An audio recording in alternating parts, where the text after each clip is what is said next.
Hello, Team 6-1 Social Studies students. This is Mr. Bush, and this is a screencast following our live Google Meets on Tuesday, September 22nd. The first thing we did during our live Google Meets today was talked about a little bit of work from last Friday and yesterday, which was Monday. If you have any questions about that work, there was a screencast posted in Monday, September 21st folder that will explain any questions that you might have from Friday and Monday. And that really finished up our pre-unit for the year, the kind of getting to know you information and the basic information for social studies students. And we transitioned into our real first unit, which is the prehistory unit. So we are kind of getting in our travel machines. We are going back thousands to 10,000s of years ago. And we're really thinking about some of the very first human beings on Earth. So when you go to this week's folder, it's an orange folder, week 3. You will go into Tuesday's work, which was today. Here you can see the agenda from today's Google Meet. And you will also see a YouTube link to a video called Cave Art 101, and this is by National Geographic. So when you click on that, it will bring up a clip to YouTube. And as a class, we watched the first 20 seconds of this to really establish what a cave painting looked like from prehistoric Paleolithic time. So I'm actually going to let the first 20 seconds of this video play. Woolly mammoths, steppe bison, and other large mammals once roamed alongside people across Eurasia. Tens of thousands of years later, we may have a glimpse into this Ice Age world through the cave art left behind by early humans.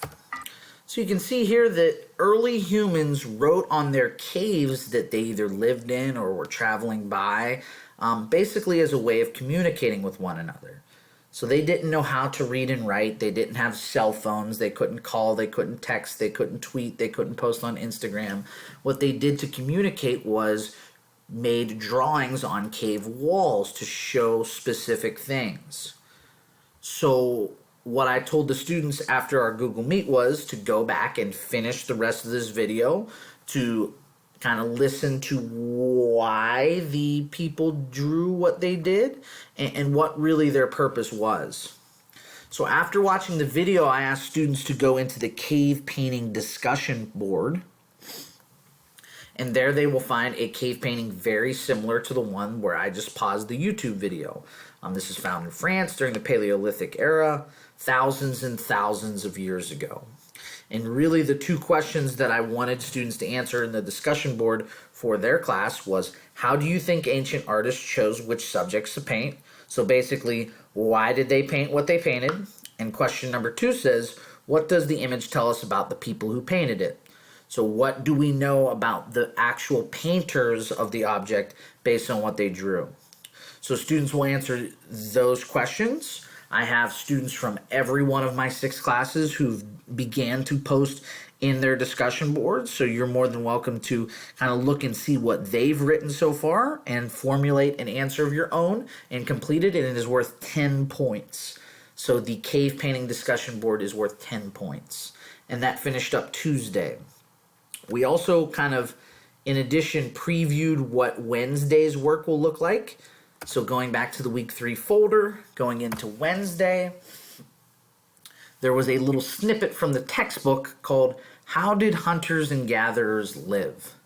So when you click on source A, it will bring you to a link that says Origins of Civilizations, the Distant Past. You can click it, and it will open up a reading that looks like this. And this is really just a copy of what's in page 11 and 12 of our textbook. So here it's talking about how hunters and gatherers were people that hunted and gathered their food for what they ate.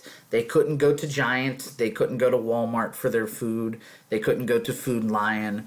Okay, whatever they needed to eat, they either needed to hunt and kill, or they needed to gather it, like berries and fruits and things from bushes and trees.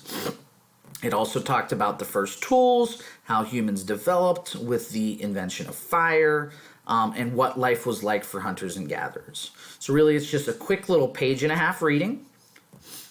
And then after students have read that for class, they will answer the questions in the reading guide, How Did Hunters and Gatherers Live? So when you click on that, I'm actually going to show you a blank version of what it will look like when you make your own copy. At the top, there are 3 definitions it wants you to have: hunters and gatherers, Paleolithic era, and culture. So you can take that from the reading. If you want to look up those definitions for more clarification from the internet, that's fine. You're going to define those 3 important key terms.